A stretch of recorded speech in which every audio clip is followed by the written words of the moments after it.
I want to thank everybody for coming out here for George. He asked me to introduce him, and most of you may not know, I've known George 6, 7 years now. So here in our district, I absolutely am going to do that. If you ask me as a representative and a friend to come out and do something for you, we're going to do that. You know, when we are down at the Capitol, we're holding the line, and it takes a lot of integrity to do that because there's always policies that will come up that you may be against, but yet some Republicans are for, or maybe all the Democrats are against, which is an easy one, but when Democrats are for it, you know, we're trying to figure out how to keep integrity down there for the Republican Party. And I always say this, and George talks a lot, you know, throughout the week with me, it's 2,000 new laws a year, 300 of them get signed. So where in Arizona do we have a need for 300 new laws with a Democrat governor? Because I always ask, what is she signing? Because we're the Republican majority. They can't be that great of law. So when you stick your neck out and you go against the grain a little bit and you fight that, it tells you something. And I know George is one of those guys.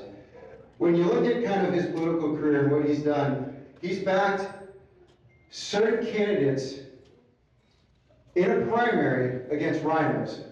And I'll say the rhinos because I was against them clearly. You know, Heather Carter, Tyler Pace, Rusty Bowers. These are rhinos that rolled the Republican Party in my first term, my second term, for policy that was not good for you. And when you stick your neck out and you go against the grain and you try to fight the rhinos, this is a gentleman that does that as well. And they were successful in winning those races, as well as taking on the abortion issue that we fought last year down there, unfortunately lost. We didn't keep the abortion ban in place. We got rolled by a couple of Republicans, but that was another thing that I talked to George a lot on, and I know his stance, and we will continue to fight that.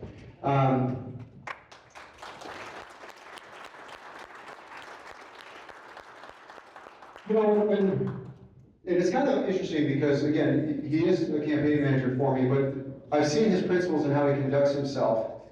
I also know that he's a businessman. He runs a heck of a firm. He runs a few different companies, Data Orbital, and he's had tremendous success.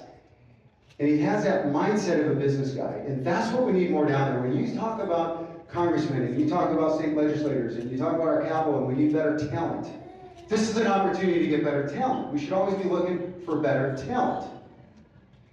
I'm grateful that I worked with him in my first office run. I had a primary that I took out an incumbent, and then I had to take on a Democrat with 3 times the funds as my first election, and we were successful in winning that. And I call him a friend for that. He was not just a campaign manager. We talked a lot and became close friends.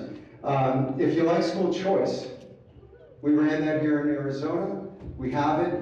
We're the leader in the state for school choice. There's not a ton of fraud in school choice. Let's clear that up right now. But he's been on the forefront of that as well. He fights that fight behind the scenes better than anyone else, trying to keep school choice here in Arizona. And when you, thank you. Because I'll tell you what, if we lose the majority and we have a governor that's Democrat, that ESA is gone. The school choice is completely wiped out. They're attacking it now, as you see. But when you talk about trust and community interest, and what he stands for, protects us with fighting against special interests, standing up for our families, protecting our kids from woke indoctrination. You look at these things and you see it coming from the left in almost every city in our country. And when we talk about defending that and defending the elections the way they're being run and trying to make sure that we have more integrity, this is the gentleman that I'd like to stand with too, right down at the Capitol. I've been proud to be part of that front line of defense with him. He's been instrumental in my campaign and my policies that I push down there. And you know, if you're looking for someone to hold that line and have better talent down at the Capitol, there's no one better than George Khalaf. George, come on up here. Thank you.